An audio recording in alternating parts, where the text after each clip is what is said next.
Shalom, selamat pagi Bapak Ibu jemaat yang dikasihi Tuhan Yesus Kristus. Kiranya kita semua dalam keadaan yang sehat ya Bapak Ibu. Mari kita mau merenungkan firman Tuhan pada pagi hari ini. Kita berdoa. Terpujilah Engkau Tuhan kami Yesus Kristus yang sangat mengasihi kehidupan kami. Terima kasih untuk pagi hari ini kami masih diizinkan Tuhan untuk boleh menghirup udara segar. Bahkan Tuhan memberikan kami kesempatan untuk melakukan berbagai hal ya Tuhan. Terima kasih Tuhan Yesus. Kami mau membaca, merenungkan firman-Mu pada pagi hari ini. Tuhan Yesus tolong kami. Demi Kristus kami memohon. Amin.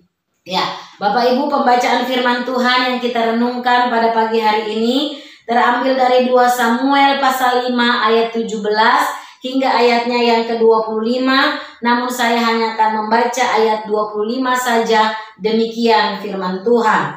Dan Daud berbuat demikian seperti yang diperintahkan Tuhan kepadanya, maka ia memukul kala orang Filistin mulai dari Geba sampai dekat Gezer. Ya, Bapak Ibu, saudara-saudara yang dikasihi Tuhan, firman Tuhan ini berbicara tentang bagaimana kemenangan Daud pertama kali ketika dia diurapi Tuhan menjadi raja orang Israel. Dikatakan di dalam ayat 17, ketika orang Filistin mendengar bahwa Daud diurapi Tuhan menjadi raja atas Israel, maka majulah semua orang Filistin untuk menangkap Daud. Dan dikatakan Daud mendengar hal itu dan dia pergi ke kubu pertahanan. Sebelum Daud melakukan serangan kepada orang-orang Filistin, yang pertama kali dilakukan Daud adalah dia bertanya kepada Tuhan. Daud seorang raja yang melibatkan Tuhan di dalam setiap perencanaan yang akan dia lakukan. Daud meminta pimpinan Tuhan bukan karena mau dapat konfirmasi, tapi karena Daud benar-benar mau taat perintah Tuhan. Apa yang akan dikatakan Tuhan? Jika Tuhan tidak memerintahkan dia maju, maka dia tidak akan maju. Jika Tuhan memerintahkan dia maju, maka Daud akan maju. Nah, di dalam hal ini kita melihat di dalam nats kita ini 2 kali Daud bertanya kepada Tuhan. Di ayat yang ke-19 dan juga di ayat yang ke-22. Daud bertanya kepada Tuhan, apakah aku harus maju melawan orang Filistin? Tuhan katakan maju. Dan yang serangan kedua lagi Tuhan katakan jangan maju, tetapi lakukanlah ini.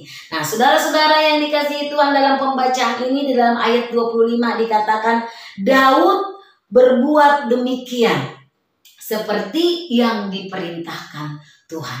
Jadi Daud seorang raja yang dengar-dengaran kepada apa yang Tuhan perintahkan. Dia seorang yang taat kepada Tuhan dan dia seorang yang melibatkan Tuhan di dalam setiap perencanaan kehidupannya. Berbeda dengan raja sebelumnya, Saul. Dia seorang yang terburu-buru, tergesa-gesa. Dia tidak mendengarkan apa yang diperintahkan oleh Tuhan. Bapak Ibu, saudara-saudara yang dikasihi Tuhan, bagaimana dengan kita? Di dalam kita menjalani setiap kehidupan kita dalam dunia ini, sudahkah kita melibatkan Tuhan di dalam perencanaan kehidupan kita? Atau sebaliknya, lebih suka mengandalkan kekuatan, pemikiran, pengalaman, atau yang lain sebagainya? Biarlah dari firman Tuhan ini kita boleh belajar dari Daud. Di dalam melakukan perencanaan, dia selalu bertanya kepada Tuhan. Biarlah juga kita menjadi orang yang demikian. Sebelum apapun ke depan yang mau kita lakukan, yang harus kita sadari adalah kita harus melibatkan Tuhan. Apa yang Tuhan mau di dalam kehidupan saya bersama dengan keluarga. Kiranya firman Tuhan ini boleh memberkati setiap kita berdoa. Terima kasih ya Tuhan untuk firman yang sudah kami baca dan renungkan. Kembali kami diingatkan untuk boleh bertanya kepada Tuhan, melibatkan Tuhan di dalam setiap perencanaan kehidupan kami. Ajar kami Tuhan, tidak hanya bertanya di dalam doa, tetapi sungguh kami mau peka kepada apa yang Tuhan inginkan untuk kami lakukan. Di dalam nama Tuhan Yesus kami berdoa, kami memohon. Amin.